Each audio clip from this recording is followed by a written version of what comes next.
Hi everyone, very welcome to iExamB for 50% faster preparation. Selections सबको अच्छे लगते हैं and these names, these photograph I have kept it here so that you also get motivated, inspired by these selections. We have very strong selections in IFSC exam and these are the kind of testimonials हमने पहले भी discuss किया है and we are doing right now 300 important questions for RBI grade B और ये questions आपके लिए बहुत बहुत यूजफुल होने वाले हैं because when we are discussing the answer explanation so we may be reaching to 2000 3000 questions which can be based on these explanations. I would strongly recommend you आप इसको ध्यान से पढ़िए and get a clue, go to the previous year paper and right now when you are watching this video, this is video number 19, we will discuss 10 questions. Right now you focus on the phase 1. GDP alone cannot symbolize the development of a country. Which of the following statements support this? This is the question I asked you in the last video. कौन सा statement इसमें इसको support करता है? So there are 4 statements. The GDP overlooks the contribution of social capital, all of our formal and informal network, institutions and cultures to supporting human well-being. सही है. Many activities in an economy, that is natural capital assets, and their services are not evaluated in monetary terms. देखिए आपको doubt होता है दोबारा आते हुए तो the following statement support this. ठीक है कि जीडीपी अपने आप में सब कुछ नहीं दिखाता, ये भी सही है. Many countries having lower per capita GDP are ranked higher on HDI human development index due to the better distribution of the income and social support. वहां पे सपोज एजुकेशन बेटर है, हेल्थ केयर बेटर है. और per capita income में आपको ये भी ध्यान रखना है कि ऐसा हो सकता है कि there are many rich people in that country. Suppose वहाँ पे बहुत सारे अंबानीज एंड अदानीज हैं और बहुत लोग बहुत पुअर हैं, तो will you call that economy a better economy और economy where most of the people are somewhere in middle. तो ये भी पॉइंट सही है. Economic impact of natural calamities is not measured in GDP. ये तो सही नहीं है बिकॉज नेचुरल कैलेमिटी होगी तो अगर बाढ़ आएगी, फसल खराब होएगी, इकोनॉमिक इम्पैक्ट तुरंत मेजर हो जाएगा. राइट. तो आप लोगों में से कई लोगों ने ये क्वेश्चन ठीक से आंसर किया है. ए, बी और सी यहाँ पे सही आंसर है. According to RBI annual report what was the gross fiscal deficit as a percentage of GDP. और ये नंबर आपको पता होना चाहिए because fiscal deficit is important for government to maintain, but RBI government को कॉशन करता रहता है कि फिस्कल डेफिसिट आप कंट्रोल में रखिए. एफआरबीएम की बात हम करते हैं तो ये नंबर इसलिए इंपॉर्टेंट है और ये है 6.7% इन 2022 और ये अभी हो गया 6.4% इन 2022-23. That is the revised estimate based on the first estimate of GDP. ठीक है, तो ये इंपॉर्टेंट नंबर है. डिक्लाइन दिखा रहा है जीडीपी फिस्कल डेफिसिट में. Next question, what was the percentage change in the rice procurement during Kharif marketing season of 2022-23 compared to the previous year? ये भी आरबीआई एनुअल रिपोर्ट से आपको मिल जाएगा. तो यहाँ पे अगर आप देखेंगे तो आंसर है 2.2% लोअर, कम हुआ है यहाँ पे राइस का प्रोक्योरमेंट. खरीफ की अगर हम बात करें तो प्रोक्योरमेंट ऑफ राइस पैडी बोलते हैं. जब हम क्रॉप की बात करेंगे तो बोलेंगे पैडी, तो पैडी क्रॉप का यहाँ पे प्रोक्योरमेंट कम हुआ. This procurement this is 2.2% lower than the last year period. तो बफर स्टॉक भी जो है वहां पे भी थोड़ा कमी आई है. और कितना है वो अभी बोलता है 2.3 times of the buffer stock norm. That the this indicate that there is a surplus of rice in the buffer stock. तो बफर स्टॉक में तो है, ये इंडिकेशन दिखाता है, बट उसके सरप्लस में कमी आई है. Right.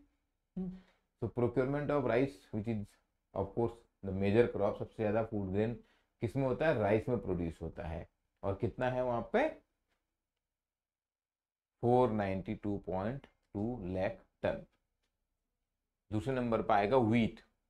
What was the integrate in terms of the food grain, जो क्रॉप है ना, सबसे ज्यादा फूड ग्रेन नंबर 2 पर आएगा व्हीट।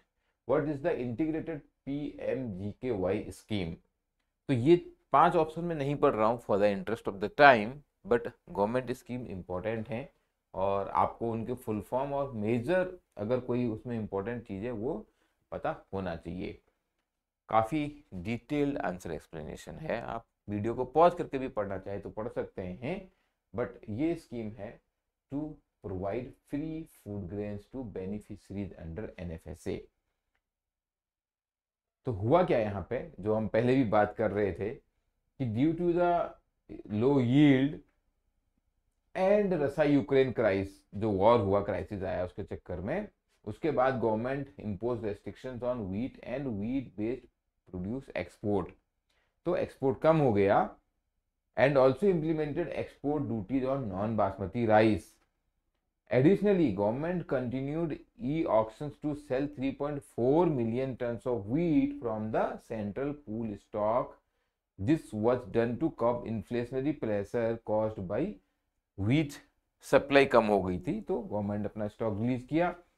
तो as a result of the declining wheat stock, the distribution of the wheat under the Pradhanmantri Garib Kalyan Yojana PMGKY, यहाँ पर क्वेश्चन क्या है, इंटीग्रेटेड PMGKY, एग्जाम में ये चीजें ध्यान रखनी है, बहुत ध्यान रखनी है, ठीक है। तो this was substituted with rice in the 6th and 7th phase of the scheme, और स्कीम है अप्रैल to December 2022। However, starting from January 23, the distribution of food grain under PMGKY was discontinued.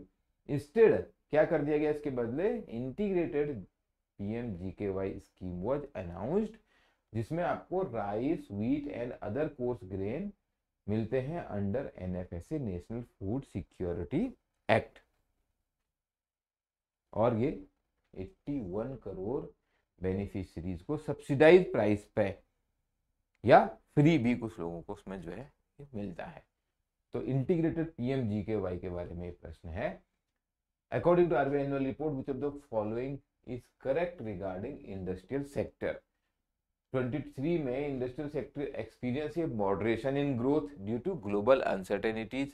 अगर आप थोड़ा भी पढ़ रहे होंगे आपको ध्यान होगा, यस मॉडरेशन हुआ।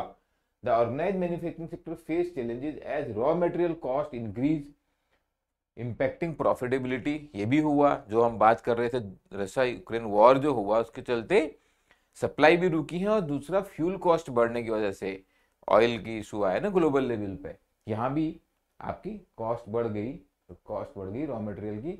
Automobile sector saw bounce back supported by festive season sales.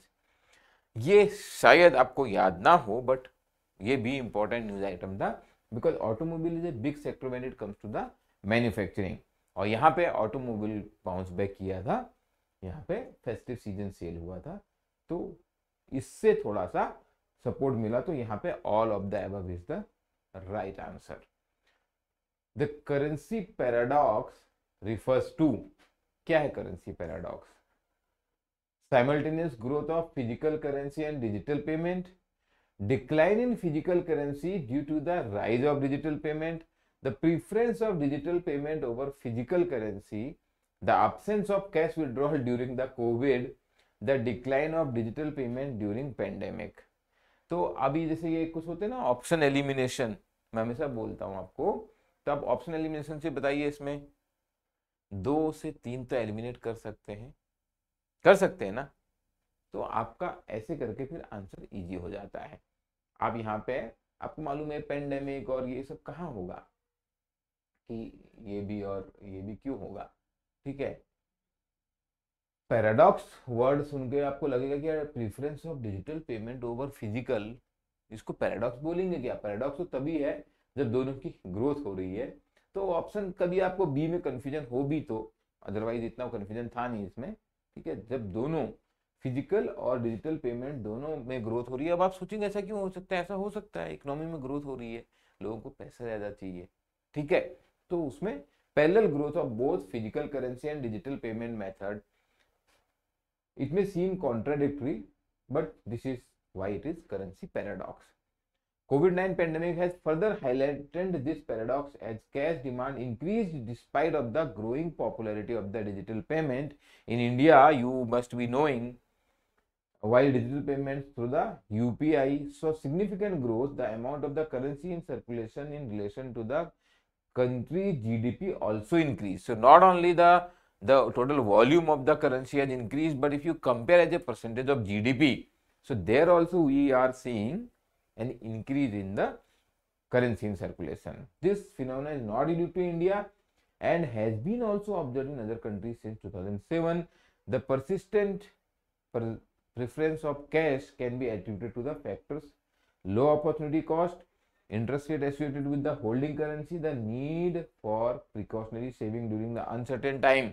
Covid में ऐसा लगा सबको कि भाई कैश तो कैश है, अपने घर में कैश थोड़ा स्टोर कर लेना चाहिए, कब मुसीबत में हमें जरूरत पड़ जाए. And the presence of large informal economy and government welfare programme that often involve cash transfers, ये भी एक कारण है. और इनफॉर्मल इकोनॉमी हम जान ही रहे हैं, despite of all the effort, हमारे देश की इनफॉर्मल इकोनॉमी जिसको हम ब्लैक मार्केट, थोड़ा अंतर है दोनों में, बट ब्लैक मार्केट भी हमारे यहाँ पे काफी ज्यादा है,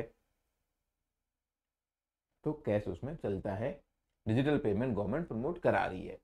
what is the purpose of the light weight and portable payment system introduced by RBI. अब ये भी आपको लॉजिकली आप समझेंगे, लाइट वेट है और पोर्टेबल है, तो इसका पर्पस क्या, to handle large volume of transactions efficiently, to ensure sustained availability of the conventional payment systems, to operate independently of conventional technologies, to facilitate international money transfer, to support mobile banking services. अब international money transverse के लिए portable होना इतना कोई बड़ी चीज नहीं है, तो ये आप हटा सकते हैं. और मोबाइल बैंकिंग सर्विसेज तो चल ही रही हैं, तो इसमें ये जो पोर्टेबल लाइट वेट अगर कोई अलग इंस्ट्रूमेंट को लेके जाने की बात हो रही है तो दैट वोंट अप्लाई हियर. मैं ऑप्शन एलिमिनेशन मेथड ही यूज कर रहा हूँ आपके बेनिफिट के लिए, जिससे कि आप एग्जाम में ये टेक्निक का यूज कर पाए. ठीक है, तो यहाँ पे क्या है, to operate independently of the conventional technologies. किसी जरूरत पड़ने पे, जहाँ पे जो आपकी कन्वेंशनल टेक्नोलॉजी काम नहीं कर रही है, ये एक तरीका काम आएगा पेमेंट करने के लिए ड्यूरिंग सच एक्सट्रीम सिचुएशंस. तो आरबीआई ने ये इंट्रोड्यूस किया है, to designed and operated independently of the conventional technologies, can be used from anywhere with minimal staff. Simple hardware और सॉफ्टवेयर है इसका, और इसका पर्पस क्या है, जो क्रिटिकल ट्रांजैक्शंस होंगे that contribute to the stability of the economy, जैसे कि government and market related transactions, तो इसको इम्प्लीमेंट करने से जरूरत पड़ने पे, अगर कभी नॉर्मल आपका conventional payment settlement system down है, तो इसके माध्यम से हम क्रिटिकल सिचुएशन में पेमेंट कर पाएंगे, एसेंशियल पेमेंट जो है इंटरबैंक पेमेंट कर पाएंगे. When was CBDC wholesale segment of the pilot project operationalised. Central bank digital currency, ये तो आ ही गया होगा, अभी तक याद हो गया होगा, कितने सारे वीडियो में तो मैं ही बोल चुका हूँ.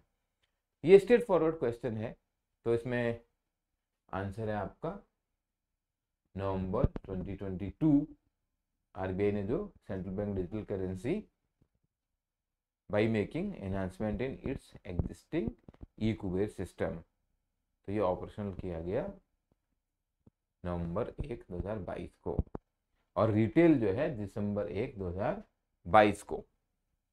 When did implementation of the प्रकल्प go live? अब प्रकल्प का फुल फॉर्म याद है आपको? प्रकल्प इज प्रत्यक्ष कर लेखन प्रणाली, और ये एक न्यू टैक्स कलेक्शन सिस्टम है दैट वाज इंट्रोड्यूस्ड इन जुलाई 2022. ये आपका आंसर हो गया. ये सिस्टम इंटीग्रेट करता है ई कुबेर को, टिन को, पीएफएमएस और एजेंसी बैंक को. ई कुबेर क्या है, मैंने कई सारे वीडियोज में इसकी बात करी है. government owned platform that provide a single window for all government transactions. RBI operate करता है इसको, तो ये भी आपको जानकारी होनी चाहिए। यहां पर क्वेश्चन था प्रकल्प का। Which organization issued the first green bond? Green bond क्या होते हैं, ये भी एक क्वेश्चन है, और जहां तक मुझे याद है मैंने ये भी एक वीडियो में डिस्कस किया हुआ है। डेफिनेटली इनके नाम से जैसे पता लगता है ये ग्रीन है, कलर कैसा पेपर का से फर्क नहीं पड़ता। यहाँ पे प्रश्न है ये, और आंसर भी गेस भी किया जा सकता है, because World Bank is developmental organisation. World Bank सबसे पहले 2008 में ग्रीन बॉन्ड इशू किए थे, उसके बाद global market for sustainable finance experience significant growth primarily driven by green bond issuance. As of September 2022, cumulative green bond issuance surpassed 2 trillion. 2 trillion हो चुका है टोटल ग्रीन बॉन्ड का इशुएंस। अब ये प्रश्न आपको आंसर करना है, विच of the following is not A category of thematic bonds. इनमें से सही उत्तर क्या है, और मैं आपको बार बार बोलता हूं कि आप कमेंट पर लिखिए। आपका आंसर गलत भी होगा तभी भी आपको फायदा होगा, बिकॉज जो हम गलती करते हैं ना वो हमें ज्यादा याद रहता है बाद में। सही आंसर देखना पड़ेगा आपको, you will have to wait, and this is how step by step you succeed in your career. आप हमारे यहाँ पे शॉर्ट वीडियोस देखो, प्रैक्टिस कीजिए क्वेश्चंस की, आपको यहाँ पे लाइव क्लास करने को मिलेंगी जिसमें डाउट क्लेरिफिकेशन होगा, और कोई भी प्रश्न है तो you can ask to the mentor who are available to you any time and answering your queries step by step. अगर आप 24 की भी तैयारी कर रहे हैं, see RBI grade B is definitely going to be a tough exam, तभी भी आपको स्टेप बाय स्टेप तैयारी करते रहनी चाहिए, और प्रीवियस ईयर पेपर डाउनलोड करना ना भूलें। बीपीडीआई की अगर अभी एग्जाम देने जा रहे हैं तो पिछले 4 महीने का बीपीडीआई तो बहुत अच्छे से पढ़ लीजिए, आपको जनरल अवेयरनेस में अच्छे से स्कोर करना है। Wish you all the best, अगली वीडियो में मिलते हैं। 50% faster preparation only at exam B.